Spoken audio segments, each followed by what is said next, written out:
Creo que ahí estamos.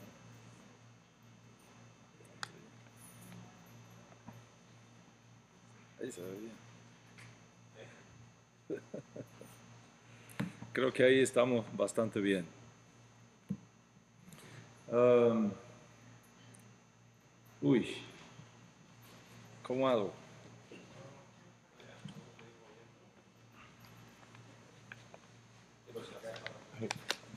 Así, eso, eso. Ahí. Déjame Ok. correr para acá. Creo que ahí, Ahí. ahí está perfecto. Ahí está perfecto. Vamos entonces a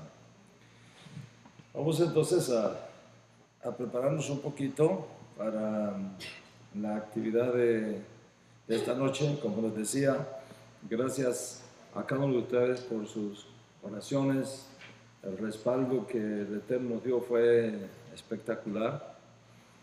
Tuvimos como 90 pastores de diferentes denominaciones y la casa se llenó completa, la casa llena. Pasamos un tiempo muy, muy, muy hermoso. Y le pedí, dos hermanos de la comunidad fueron conmigo, Uzi y Joseph. Joseph Malach, José Ángel. Hubiera querido que ellos pudieran haber ido, pero bueno, será en la próxima. ¿Okay? Pero pasamos un tiempo muy lindo, el amor, el cariño con que nos recibieron fue fantástico y por eso damos gracias al Eterno. Hay una ley en Israel, en la guerra, que dice que eso es una tacaná de los takanot que estableció Melech David, que cuando hay una guerra, los que van a la guerra, cuando regresan con el botín, lo comparten a partes iguales con los que se quedaron cuidando el campamento. Hay una porción para ustedes también de esa bendición. Ustedes se quedaron cuidando el campamento. Mientras los generales salimos a hacer guerra, ustedes cuidaron el campamento. Y mire que hubo guerra aquí también, ¿no? Tenemos una vecina por ahí que no nos quiere mucho, parece. Y vamos a ver cómo hacemos para que Hashem ablande su corazón y la podamos ver sentada aquí estudiando Torah con nosotros también.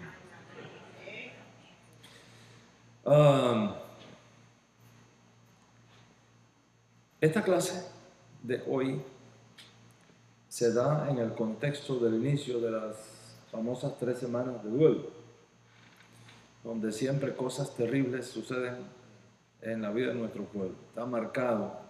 ¿Okay? Y cuando vi en la prensa el estrechón de manos entre Kerry y el primer ministro del exterior de Irán, me di cuenta que se sigue cumpliendo eso. Creo que no ha habido un acuerdo internacional más malo en toda la historia de Estados Unidos que el que se acaba de establecer. Y bueno, que se cumpla la profecía por causa de la acción de los impíos, pero no por la inacción de los justos. Consecuentemente, la puerta es estrecha, el camino es estrecho y lo importante no es tener miedo, porque Hashem y nosotros siempre vamos a ser mayoría. Y ellos mismos, sin saberlo, están cumpliendo la profecía. De manera que tenemos que estar preparados para estos 10 años, donde los cambios más grandes que ha habido en la historia del mundo van a tener lugar según el tiempo establecido para ese acuerdo. Que en mi opinión, y acuérdense de mí, aunque no soy profeta ni hijo de profeta, pero basado en el estudio de la Torá, no pasará mucho tiempo sin que Irán viole ese pacto y lo rompa, como siempre han hecho, como siempre han hecho. De manera que a los justos de las naciones y a los judíos aquí en Estados Unidos nos esperan días muy especiales. Tenga su pasaporte listo, su dinero, si es posible, en moneda extranjera, abajo el colchón. Que si hay alguna situación que tengamos que irnos rápido, que no sea ni en Shabbat ni en invierno, y ya saben para dónde hay que ir. Hashem nos ayude y nos guarde a todos. Le pedí a Uzi que esta noche nos diera sus impresiones del viaje. Se portaron ellos dos de una forma extraordinaria, no me dejaron ni colgar las maletas. Con eso se los digo todo. Todo el dinero que me llevé en el bolsillo para gastar allá en cositas, no me dejaron pagar nada. Ni un té, absolutamente nada. Me cuidaron, me protegieron, fueron dos ángeles para mí. Y bendigo al Eterno por la vida de ellos. Uzi, por favor, cuéntanos tus impresiones del viaje. Pasa acá.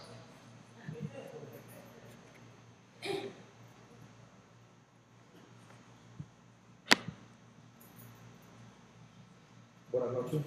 Una vez más me tocó acompañar a nuestro líder, a nuestro Mahán, a nuestro maestro de Torah, esta vez a República Dominicana. Pues nada, nos fuimos a República Dominicana con Joseph, que nos acompañó y que también fue de mucha ayuda, y poder conocer de primera mano la semilla que siembra el rabino por toda Latinoamérica. Y en el caso mío particular, yo miro alrededor de esta comunidad y cuántas gracias hay que darle a Jesús por todo lo que tenemos nosotros. Es increíble. Cuando usted sale por ahí y usted se da cuenta todo el esfuerzo que hacen todas estas personas alrededor del mundo para tener su comunidad linda, para tener su gente y para enseñarnos todo lo que tenemos nosotros, y cuántas comunidades alrededor del mundo dependen de esta comunidad y de esta grabación que se hace aquí, de todas las enseñanzas que lo que tenemos nosotros de verdad es un privilegio. Pues nada, salimos el jueves en la mañana y así como Hashem le habíamos pedido que nos llevara, nos acompañara en nuestra ida de regreso, pues así se cumplió todo al pie de la letra. Salimos el jueves por la mañana y llegamos allá a Santo Domingo y nos estaban esperando, y de ahí nos fuimos a descansar, a preparar, y unas cuantas reuniones con los líderes de las comunidades allá en Santo Domingo, todo sin imprevisto ninguno, y todo como lo habíamos planificado. Ya nos levantamos el viernes en la mañana, y nos estaban esperando en una emisora de radio, Z101.9 FM. Tengo entendido que es la estación de radio de más fuerza en toda la República Dominicana. Inclusive se oye hasta en los campos que no llega ninguna emisora de radio, hasta el TIE. Y es, según las personas de República Dominicana, de Santo Domingo, 15 minutos en esa emisora de radio es más importante que primera plana en un periódico o que en cualquier canal de televisión, porque todo el mundo escucha la emisora. Y entonces los 15 minutos se transformaron en media hora para la radio. Y obviamente se quedó todo el mundo con más preguntas que no se pudieron responder. Ahí mismo el director de la emisora, inclusive, que no tenía planificado ir a la conferencia por la noche el sábado, pues dijo que iba a estar también en la conferencia. Y estuvimos ahí en la emisora de radio. Tengo entendido que había muchas personas que estaban impidiendo, porque estaban impidiendo esta conferencia tan importante, porque estaban desviando el asunto de la conferencia y estaban como creando un poco de discordia entre las personas que estaban organizando y la comunidad mensajita allá en Santo Domingo. Pero Hashem estaba en control y todo se solucionó. Tuvimos la oportunidad también de conocer dos comunidades mensalitas allá, con sus respectivos líderes, una que acaba de ser remodelada y está preciosa, y la principal, donde Rabí tuvo la primera conferencia en Shabbat por la mañana, que fue de maravilla. Ahí tuvimos la oportunidad de hacer la segunda ciudad y prepararnos después para la conferencia magistral de Rabino, que fue todo un éxito, completamente, lleno, completo. Como Rabino estaba explicando, habían bastantes pastores y había bastantes líderes. Había inclusive una señora de que era la líder de 100 iglesias en toda la República Dominicana. Y eso fue un éxito total. Y como siempre, esa conferencia, que les voy a confesar algo, yo pensaba que en el receso que tuvimos se iban a ir muchas de las personas, pero me llamó la atención que cuando regresó todo el mundo, a los 20 minutos, estaba todavía lleno completo. Así que ya saben ya que las personas les interesó bastante el tema. Obviamente es un tema que nos fascina a todos. Y es un tema que solamente el rabino lo puede mostrar de esa forma tan que todo el mundo lo entienda. Y al final pues tuvo el rabino también una administración muy preciosa, donde todo el mundo se acercó y todo el mundo recibió la bendición que el rabino le dio a todas las personas ahí. Y entonces ya después nos fuimos al hotel a descansar y prepararnos para dos cosas, para el regreso y prepararnos para el ayuno del 17 de Tamuz, que ya comenzaba también ahí.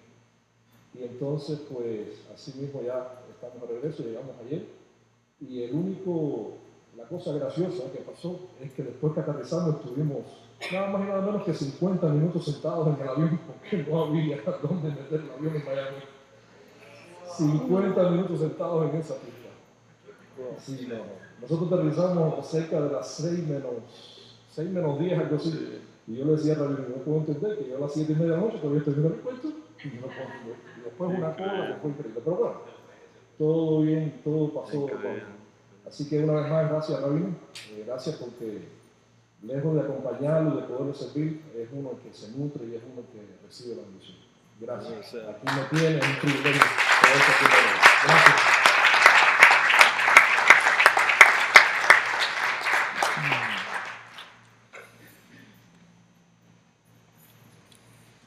Wow. Esperamos que en otras conferencias, en otros países, ustedes puedan acompañarnos también. Vamos a ver si podemos dar esta conferencia en Cuba.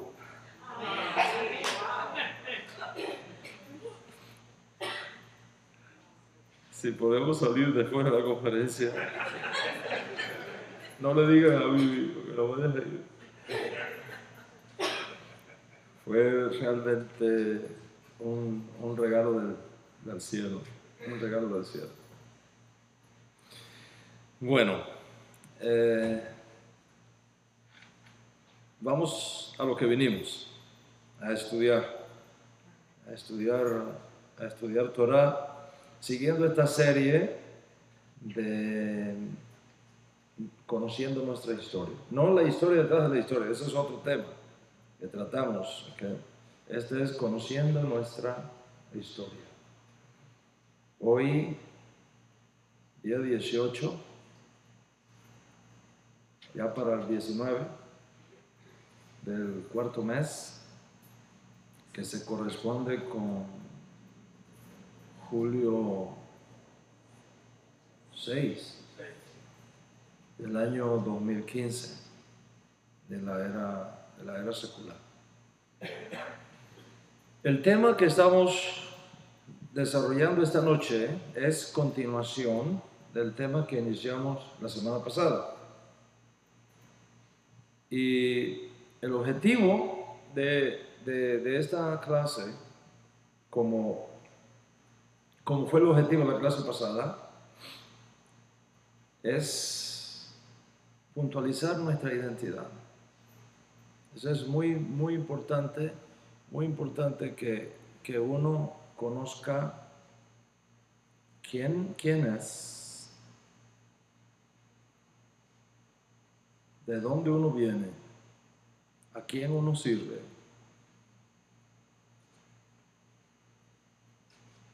¿Ante quién tenemos que dar cuenta de nuestros actos? ¿Y de quién vamos a recibir la recompensa? Cuando tú no tienes claro tu identidad,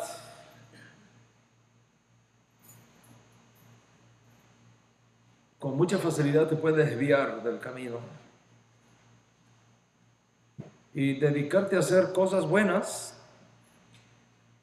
pero que no es la razón por la cual tú has sido traído a este mundo.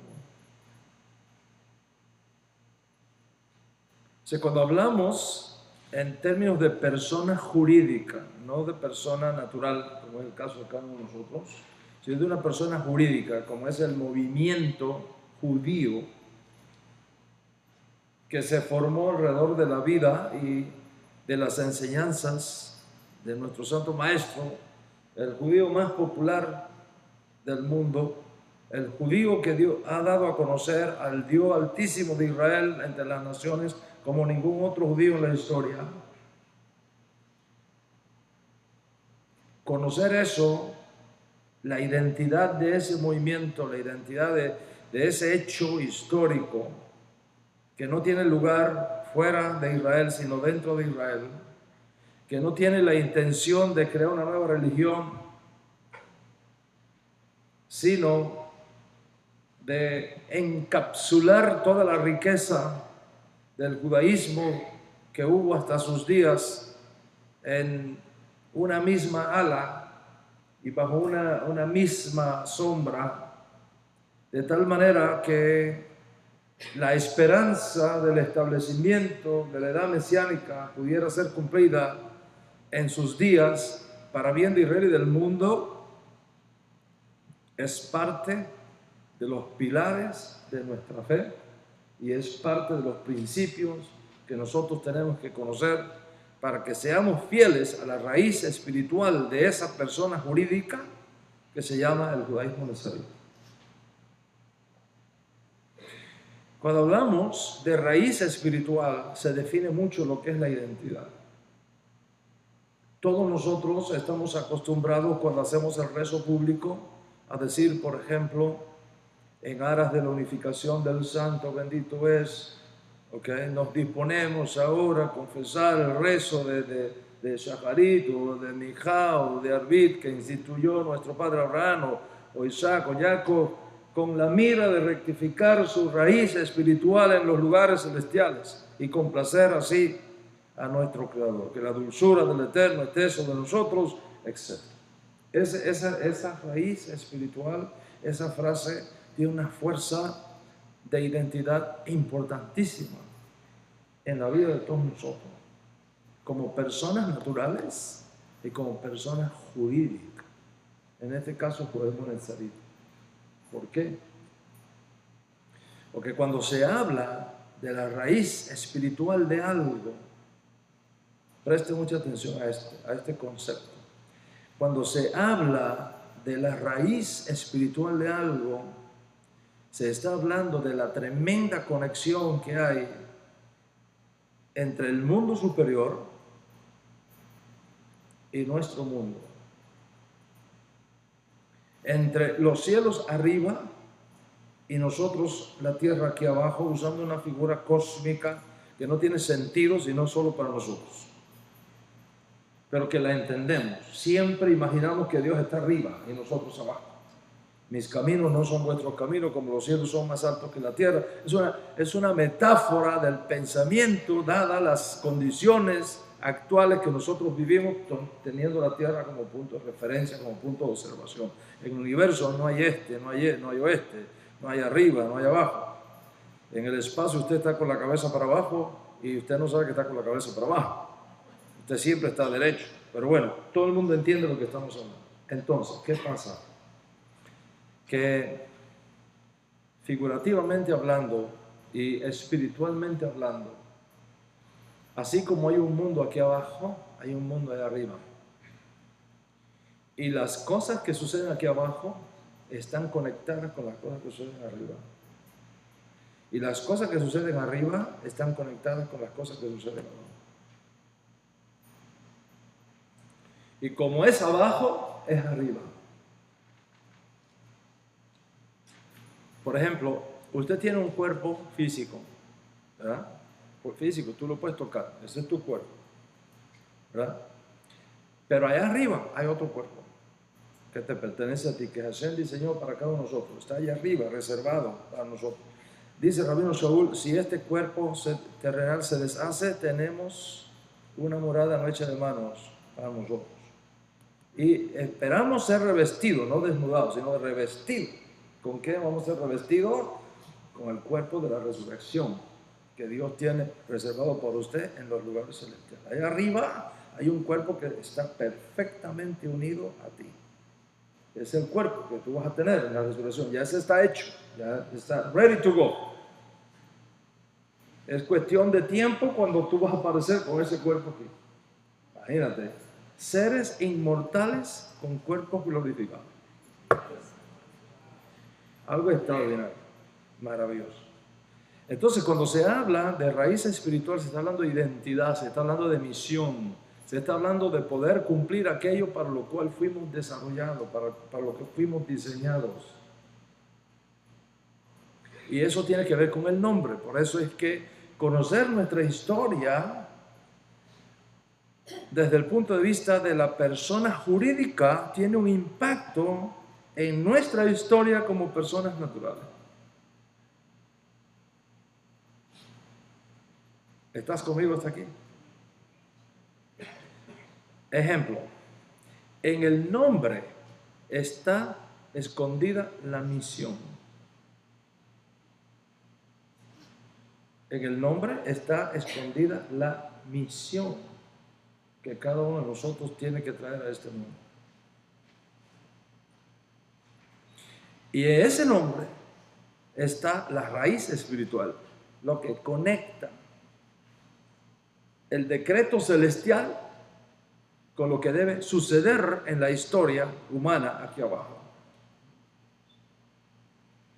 Y eso es interesante porque, por ejemplo, cuando usted va al libro de Génesis, capítulo 1, y lee la Torá, cuando Dios creó a Adán, antes de pecar, después ya, eso se conoce en teología como la situación de infralazarismo versus supralazarismo. ¿Okay?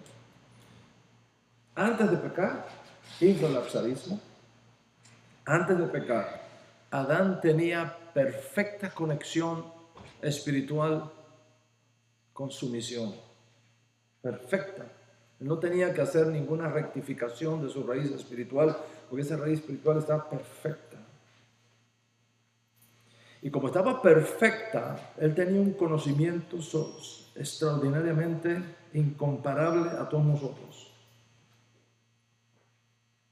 Y es por eso que Hashem, si usted lee ahí, le llama a Adán, y le dice, ponle nombre a todas las criaturas, ponle nombre, porque el nombre indica la naturaleza de esa persona, el propósito por el cual fue hecho, o de esa criatura, el propósito por el cual fue hecho, y lo que se espera que esa persona o criatura haga.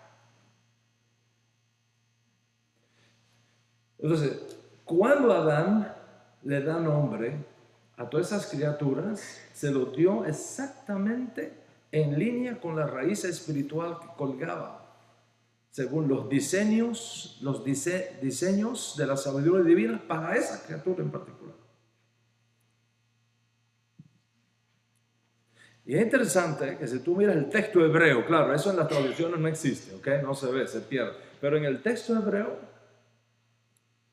dice Hu Shem. Hu Shem. Hu Shem. Hei, Baf, Shin, de Shem. Hu Shem. Se traduce, todo lo que él nombró, ese es su nombre. Todo lo que él nombró, ese es su nombre. Pero eso es una traducción, eso no es lo que dice el texto. El texto dice Hu Shem. ¿Y qué quiere decir Hu Shem? Él es el nombre. No eso, él. Hu Shem. Dice, Él es el nombre. Diciendo con eso que cada cosa que Adán nombró cumplía exactamente el propósito para el cual esa criatura fue creada. La suma de todos esos propósitos, es Mashiach.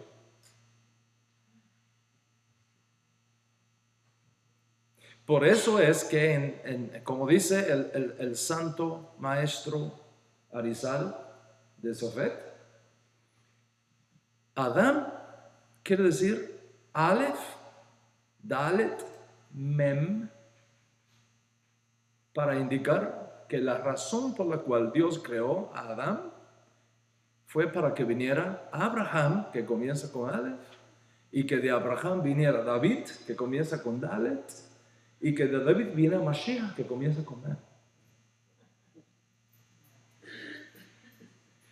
Pero cuando vas a Hushem, el nombre, y sumas, la suma de la Hei, la suma de la Baf, la suma de la Shem, etc., te da 358. Y 358 es el nombre de Mashiach. ¿Qué quiere decir eso? Eso quiere decir que cuando Adán le dio nombre a todo, a todas las criaturas que Dios creó, el objetivo de todo es que nos hablara de la llegada de Mashiach, porque por Mashiach Hashem hizo todo. Consecuentemente, entre la creación de Adán y la llegada de Mashiach, todo lo que existe tiene un nombre que define su misión, su identidad, su ADN. ¿Cuántos están conmigo hasta aquí? Cuando hablamos de nuestra historia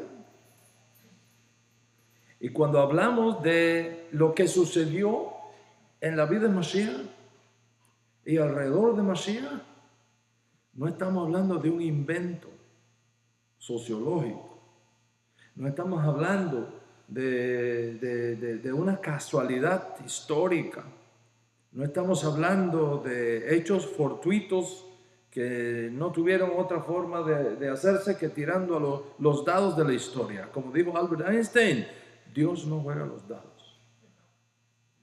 Eso fue un hecho histórico que tiene relevancia profética y que tiene relevancia en términos de la redención de Israel y del mundo.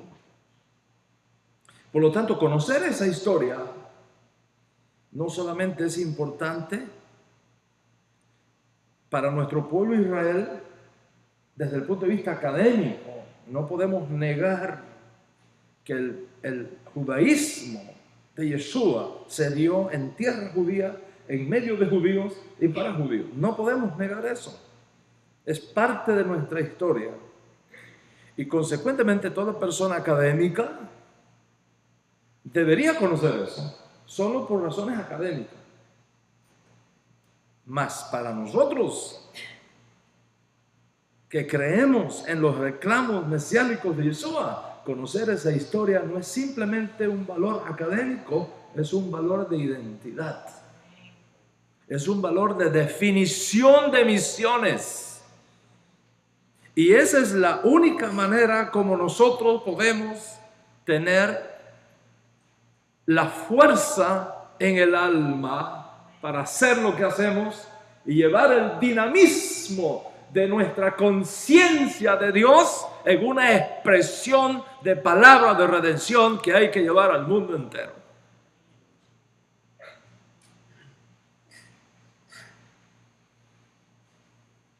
Cuando hablamos de conocer nuestra historia, no estamos hablando simplemente de un valor académico que es extraordinario, de una historia bonita que es extraordinaria. Estamos hablando de un pilar de nuestra fe. Estamos hablando de fundamentos de nuestra fe. Y tú te puedes equivocar en las periferias. Tú te puedes equivocar a la hora de poner una ventana en un edificio, pero tú no te puedes equivocar en el fundamento del edificio. Porque si una ventana quedó mal y se cayó, tú la reemplazas. Pero si el fundamento flaquea, y se quiebra, el edificio entero se viene abajo. Entonces, cuando hablamos de pilares y cuando hablamos de fundamentos, ahí no podemos equivocarnos. Y nadie puede quitar ese fundamento.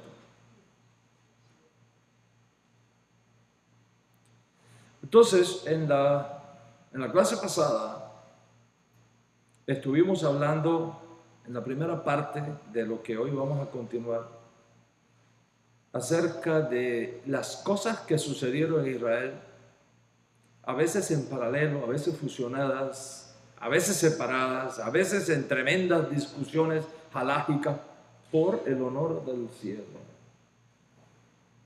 Hasta que sucedió el desastre de la destrucción de Jerusalén y de la destrucción del templo, asunto que es el tema de estas semanas, de estas próximas 3 semanas que están delante de nosotros.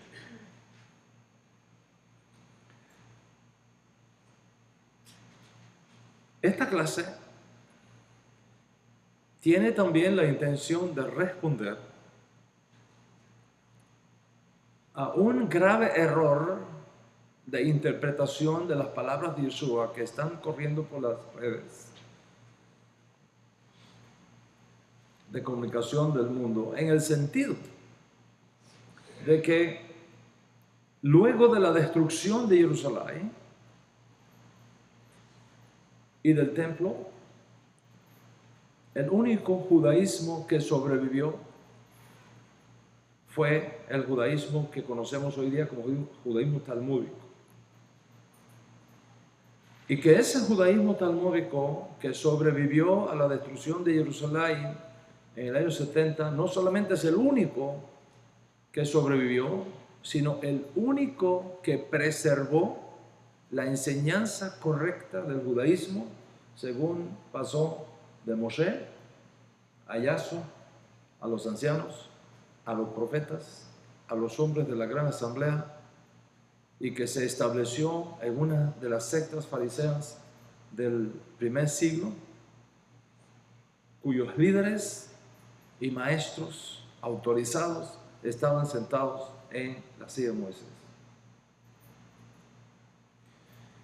Y consecuentemente, cualquier otro judaísmo que no provenga de esa línea ininterrumpida de Moisés, de Yahshua, de los ancianos, de los profetas, de los hombres de la gran asamblea y de las parejas de maestros que subsistieron después de la eliminación o la desaparición de los hombres de la gran asamblea, hasta concluir con Shammai y Hillel, una generación antes de Yeshua. Esos que son los únicos que preservaron la correcta enseñanza y la correcta autoridad venida de Moshe, eran los que estaban sentados en la silla de Moshe en los días de Yeshua. Y por lo tanto, según las palabras de Yeshua,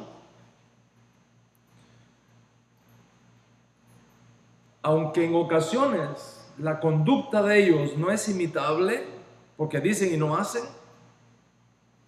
sus enseñanzas, sus ordenanzas, sus takanot, sus explicaciones de la Torah son correctas y todo Israel tiene que seguirla, incluyendo el propio Yeshua y sus discípulos.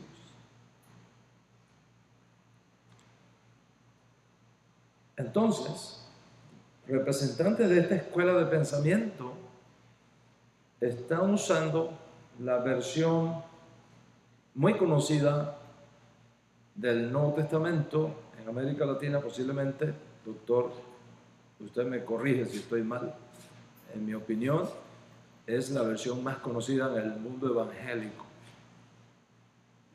Reina Valera, en 1960 sobre todo.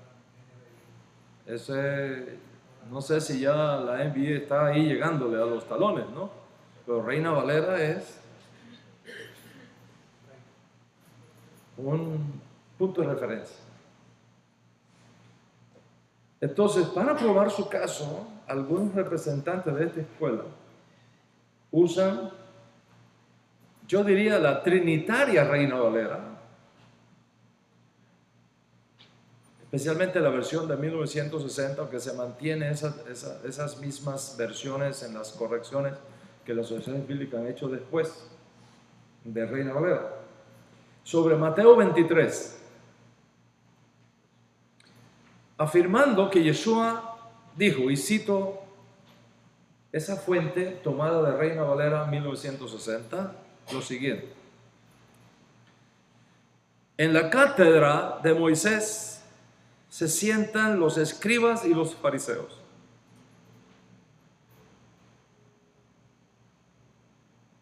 Por tanto, todo lo que ellos digan, hacedlo y seguidlo. ¿Está escuchando? ¿Está escuchando? No le digo que mire, porque aquí yo no dejo entrar Reina Valera. Si usted trajo Reina Valera, le ruego que no la traiga más a la sinagoga.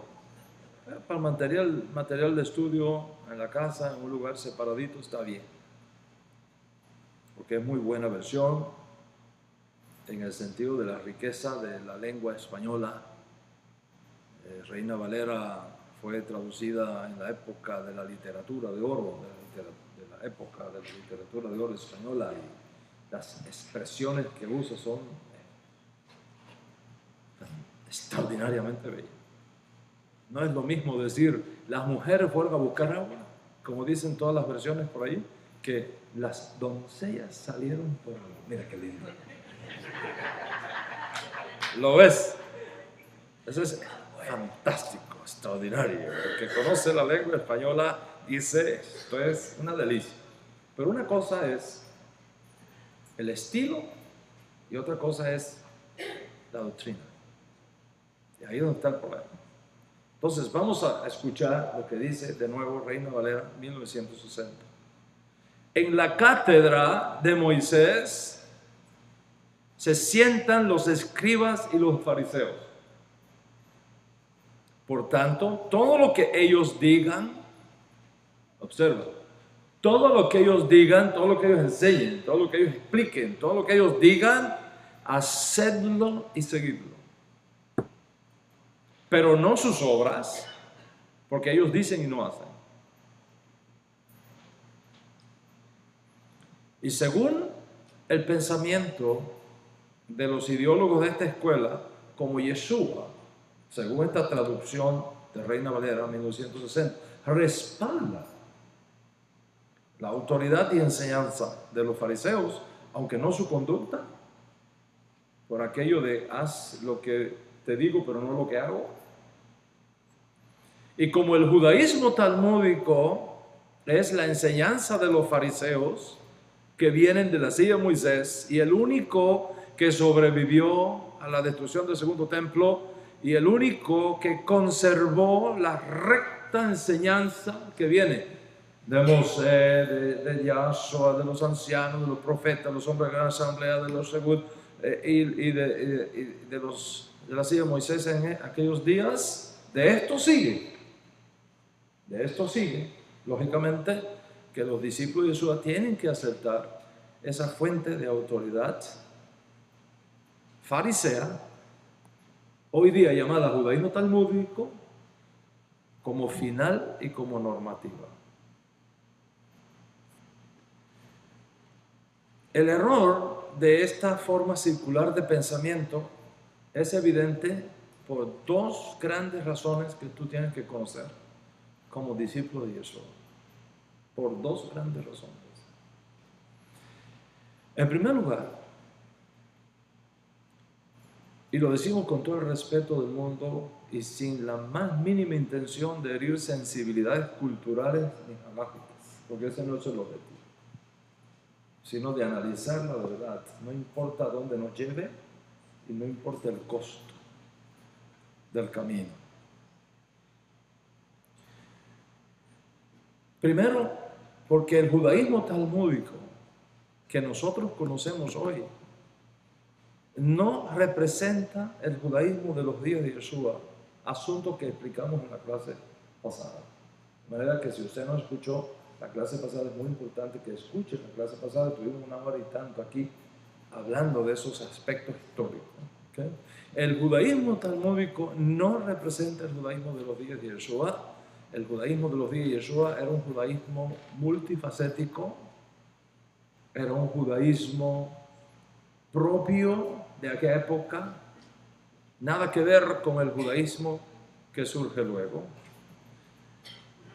sino que en el mejor de los casos, el judaísmo talmúdico es una innovación importante, que tiene su valor histórico, que tiene su valor incluso halágico, para la sobrevivencia de esa expresión del judaísmo, y que sigue una de las muchas líneas del judaísmo multifacético que existía en los días de Yeshua. Eso es lo primero. Y lo segundo, no es cierto que Yeshua respaldara de esa manera la secta de los fariseos que ocupaban la silla de Moshe en sus días como final ni normativa, ni para él, ni para el pueblo judío como nación, ni mucho menos para nosotros como sus seguidores, como sus estudiantes. Ahora, esto que yo digo hay que probarlo. No es porque me gustó decirlo, porque me conviene decirlo, o porque estoy alando agua para mi pozo, sino que hay que demostrarlo académicamente, halágicamente, escrituralmente, exegéticamente.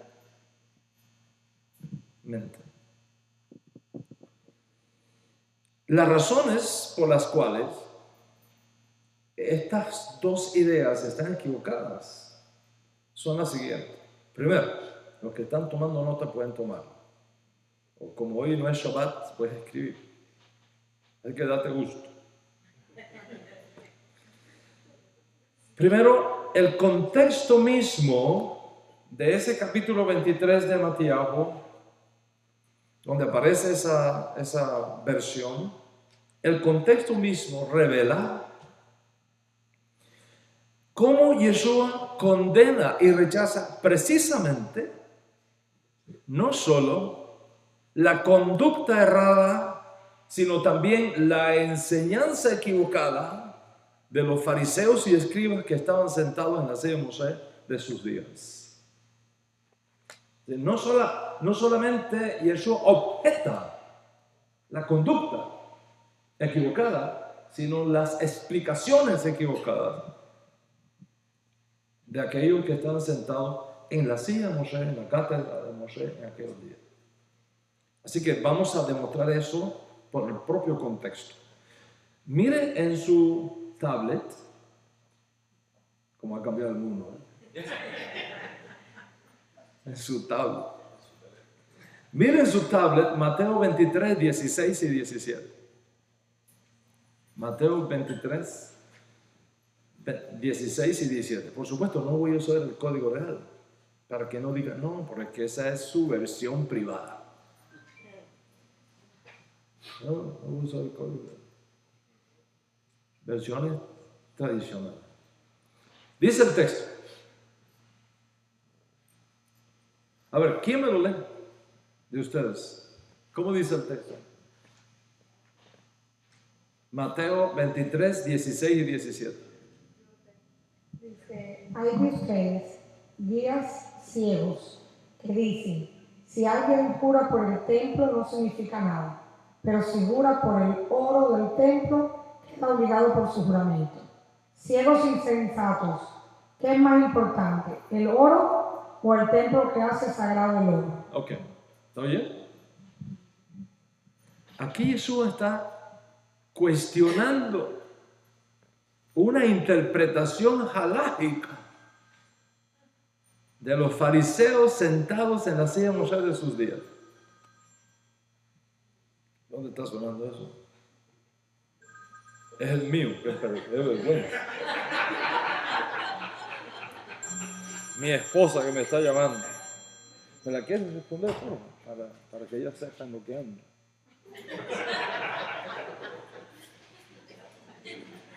Perdónenme.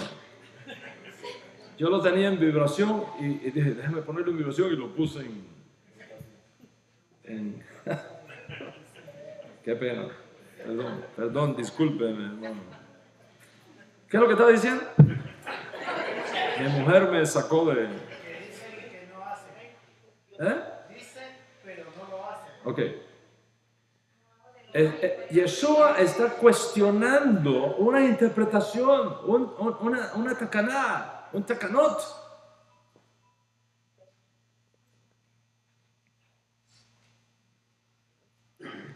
Básicamente, lo que está diciendo es la posición de los fariseos sentados en la silla Moshe de sus días en estos términos. Todo el que jure por el templo, por el Beit HaMikdash, no es tan obligante. No es tan obligante. Pero el que jura dar todo su oro al templo, está obligado a hacerlo. Y Jesús dice, insensatos y ciegos, ¿qué tiene mayor peso? ¿El oro o el santuario que santifica el oro?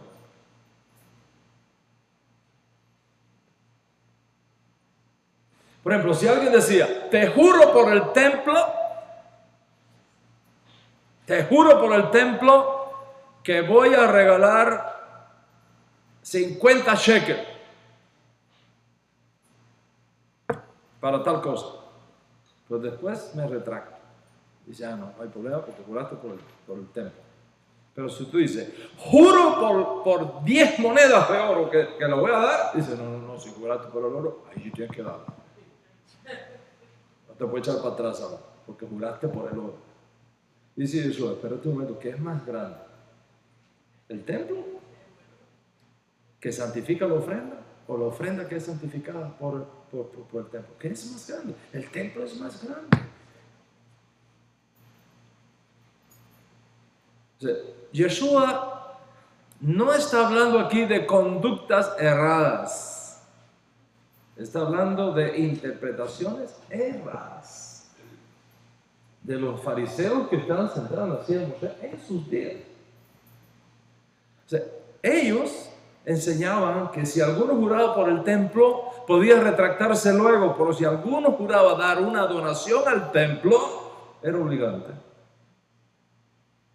Y Yeshua, por lo tanto, considera esa interpretación una falacia por el principio de Kal Vaomer, el principio de mayor peso. ¿Qué es más importante? ¿El oro o el templo que lo santifica? ¿Qué pesa más? ¿El oro o el templo que santifica el oro? Ahora bien, si esta escuela de pensamiento que dice que todos los discípulos de Yeshua hoy día, en el siglo XXI, tenemos que sujetarnos al judaísmo talmúdico, porque ese judaísmo talmúdico es el único que sobrevivió a la destrucción del templo. B, es el único que guarda perfectamente la correcta enseñanza venida de Moshe, de los ancianos, los profetas, los hombres de la gran asamblea. Y es el que estaba sentado en la silla de Moshe en los días de Yeshua, y que Yeshua mismo dice, hay que hacer como ellos digan. ¿Cómo me explicas? Entonces, que en esta enseñanza de los fariseos, Yeshua la considera contraria al espíritu de la Torah y contraria a la recta interpretación de las Escrituras.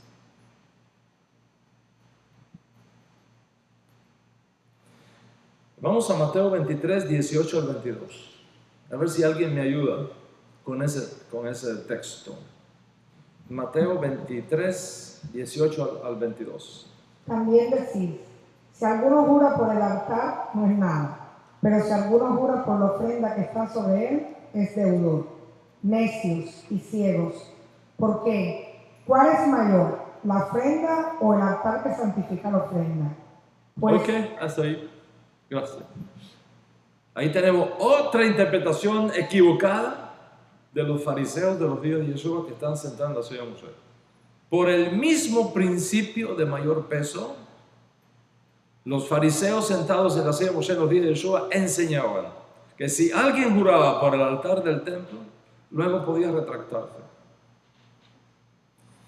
Pero si alguno juraba entregar bienes materiales, es decir, ofrendas de animales, por ejemplo, no podía luego retractarse. Y Jesús considera que esa explicación dada por los fariseos de sus días, que estaban sentados en la silla de Moisés, sobre este particular, estaba errada y violaba los principios básicos de interpretación de la Torá, y por eso los llama ciegos e ignorantes. Porque lógicamente, según Yeshua y según cualquiera de nosotros, el altar tiene mayor peso que la víctima colocada sobre él, porque no es la víctima lo que santifica el altar, es el altar lo que santifica a la víctima. Ahora bien, si esta escuela de pensamiento está en lo correcto, y Jesús afirma que los fariseos sentados en los días en la silla de Moisés de sus días enseñan lo correcto, y lo que ellos enseñan tiene que ser creído, y lo que ellos enseñan tiene que ser obedecido, ¿cómo entonces el propio Yeshua condena sus propias enseñanzas, declarándolas contrario al espíritu de la Torá y contrario a la recta interpretación de las Escrituras? ¿Cómo le explica? En el mismo capítulo te das cuenta que hay una incongruencia completa entre lo que dice Mateo 23, 2 y 3 y lo que el propio Yeshua corrige de las interpretaciones equivocadas de esos maestros. Vamos a ir al capítulo 23, el verso 23. A ver, ¿quién lo lee, por favor? Mateo 23, 23. Ay de vosotros, escribas y fariseos, hipócritas, ¿por qué diezmáis la menta y el eneldo y el comino, y dejáis lo más importante de la ley, la justicia, la misericordia y la fe? ¿Esto era necesario hacer sin dejar de hacer aquello? Hasta ahí. Otra objeción más a la enseñanza de los Perushim, que estaban sentados, y los Soferim, que estaban sentados en la silla de sus días. Es otra evidencia tomada del contexto. ¿Y cuál es la objeción que presenta Yeshua aquí? Posiblemente la más grave de todas. Porque si las dos previas son graves, esta es más grave todavía. ¿Por qué? Porque aquella tiene que ver con las ramas, pero esta tiene que ver con el fundamento. ¿En qué sentido? Las prioridades de la Torá. Las prioridades de la Torá. Que según Yeshua, los fariseos sentados en la silla de Moisés de sus días mostraban total confusión. Halágicamente y estrictamente hablando, no hay obligación de diezmar, ni de la menta, ni del eneldo, ni del comino, porque esos no eran los frutos por los cuales la tierra de Israel se reconocía. No había que diezmar de esos frutos, teóricamente. Sin embargo, los fariseos sentados en la silla de Moisés interpretaron que aún cuando no eran frutos diezmables, según la Torá, debían ser diezmados de todos modos por el principio del diezmo en sí. Y eso no condena eso, sino la inconsistencia de un sistema de interpretación de la Torá, cuando al mismo tiempo los grandes principios de la Torá en relación con la justicia, la gracia y la fe eran totalmente ignorados. Yeshua, por tanto, está en total desacuerdo con ellos en su sistema de prioridades de la Torá. Y va un paso más allá, aún para considerarlos incapacitados para gobernar a Israel, por cuanto pisoteaban la grandeza de la ley, colando el mosquito y tragando el camello. Porque es evidente que un juez que a las cosas verdaderamente importantes le resta importancia y a las triviales las considere fundamentos, no está en capacidad legal apropiada para gobernar una nación. Ahora bien, si esta escuela de pensamiento está en lo correcto Y Jesús afirma que todo lo que los fariseos enseñan debe ser creído y debe ser obedecido. Y que el propio Yeshua es el que establece ese principio. ¿Cómo entonces explicar que es Yeshua mismo quien condena esta enseñanza de los fariseos, declarándola contraria al espíritu de la Torá y de la recta interpretación de las Escrituras? Toma la idea, Moreno. Si Yeshua está diciendo al comienzo de su discurso que la enseñanza de los fariseos y de los escribas es correcta y que hay que seguirla, como afirman los que se fundamentan en Reina Valera de 1960 para establecer esa enseñanza, ¿cómo explicas entonces que en el resto del discurso Yeshua se pasa todo el tiempo mostrando que la enseñanza de esos escribas y de esos fariseos está errada y que representa una grave desviación de la correcta interpretación de la Torá? Es evidente que Yeshua no solamente condenó la inconsistencia ética de los fariseos sentados en la silla de Moshe en sus días, comparando su actitud con la de sepulcros blanqueados por fuera que aparentemente son muy bonitos para los hombres, pero que después que estás adentro descubres que está lleno de huesos de muerto. Y así se los dice a los que estaban sentados en la silla de Moshe, por su interpretación equivocada de la Torá, según Yeshua. En todos esos casos que él menciona ahí, les dice, ¿saben qué? Ustedes son sepulcros blanqueados, que por fuera se ven muy bonitos y atractivos, pero después que entras te contaminan. Déjame explicar un poquito esto para no dejar una laguna ahí. En los días del segundo templo, cuando el templo estaba en pie, los peregrinos venían desde largas distancias para acercarse a Jerusalén, y lo hacían casi siempre en grupos para protegerse de los asaltadores del camino, que sabían que venían con dinero para cambiar en el templo o para comprar animales para los sacrificios. La gente venía con dinero, ¿entiendes? Entonces, eso era un target, era un objeto para los ladrones y asaltadores del camino. Entonces, cuando llegaba la noche, ellos no caminaban de noche, porque ese era un target fácil, un objetivo fácil del asaltador. ¿Qué hacían? Se escondían en grupos, y en los lugares correctos eran las cuevas. ¿Dónde se escondió David de Saúl? En una cueva. Alrededor de Jerusalén, basta ir, eso está lleno de cuevas por todos lados. Qumran es una ciudad de cuevas. Cuevas por todos lados. Pero en las cuevas también se enterraban los cuerpos de los muertos. Entonces, ¿qué pasa? Según la ley judía, si tú tocas un muerto, te contaminas y no puedes entrar después al templo. Entonces, como es de noche, está cayendo la noche, te metes en una cueva, por la mañana descubres que era un sepulcro, te embarcaste, no puedes entrar al templo, estás contaminado de muerto. Tienes que hacer todo un proceso que no solamente es largo, es costoso también. Entonces, ¿qué hacían los líderes del Sanedrín de aquella época? ¿Qué hacían?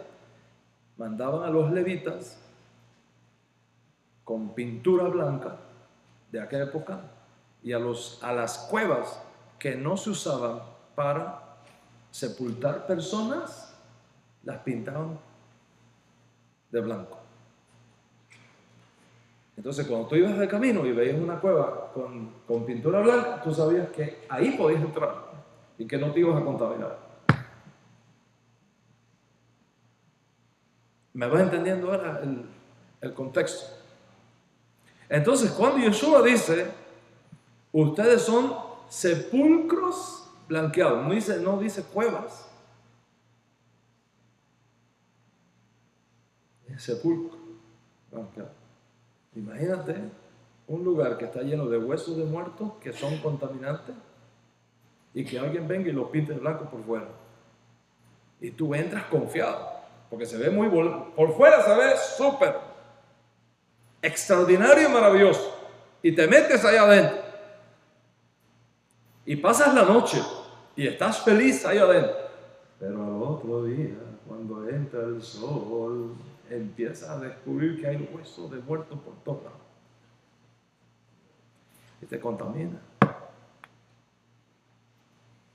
Y te echa a perder el día. Pero ya es too late. Estás contaminado, no puedes entrar. Ese es el contexto de esa frase. Yeshua dijo en sus días que debido a la incorrecta interpretación que estaban haciendo en todas estas cosas, los fariseos y escribas sentados en la silla de Moshe de sus días eran sepulcros blanqueados. En otras palabras, que esa enseñanza parecía muy bonita por fuera, pero cuando tú te metías adentro, a la raíz, descubrías lo terriblemente contaminante que era. Consecuentemente, para Yeshua no solamente era un problema la inconsistencia ética de aquellos maestros en muchas de estas cosas, sino que interpretaban y enseñaban incorrectamente también. Las dos cosas. Por tanto, aquellos perushim y soferim que estaban en la silla de Moshe de los días de Yeshua no eran los modelos que Yeshua respaldara, ni para imitar su conducta, ni para aceptar su enseñanza errada de la Torah, según la opinión de Yeshua. Es por tal razón que te estoy diciendo que esa enseñanza que anda por ahí, por la internet, de que Yeshua mismo fue quien ordenó seguir la enseñanza de los que estaban sentados en la silla de Moshe, y que esos que estaban sentados en la silla de Moshe de sus días son ahora el judaísmo talmúdico, constituye una inconsistencia con la enseñanza de Yeshua y una seria y peligrosa desviación del legado que nos dejó Yeshua. ¿Cuántos están conmigo hasta aquí? Se está claro por el propio contexto que como Reina Valera tradujo y lo que encontramos que Yeshua luego dice, hay una inconsistencia. Por lo tanto, aquí hay un problema y ese problema hay que resolver. Y con la ayuda de Hashem lo vamos a resolver.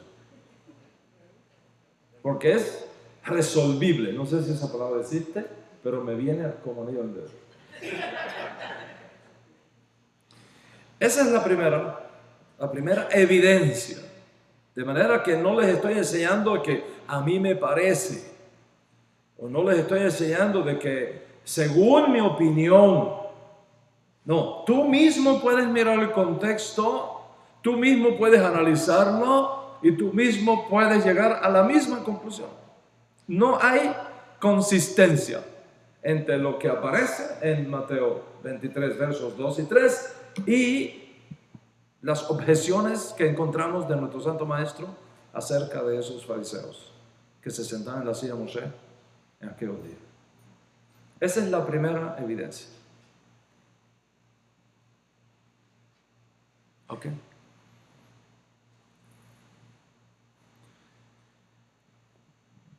Segunda evidencia que voy a presentar. No solo el contexto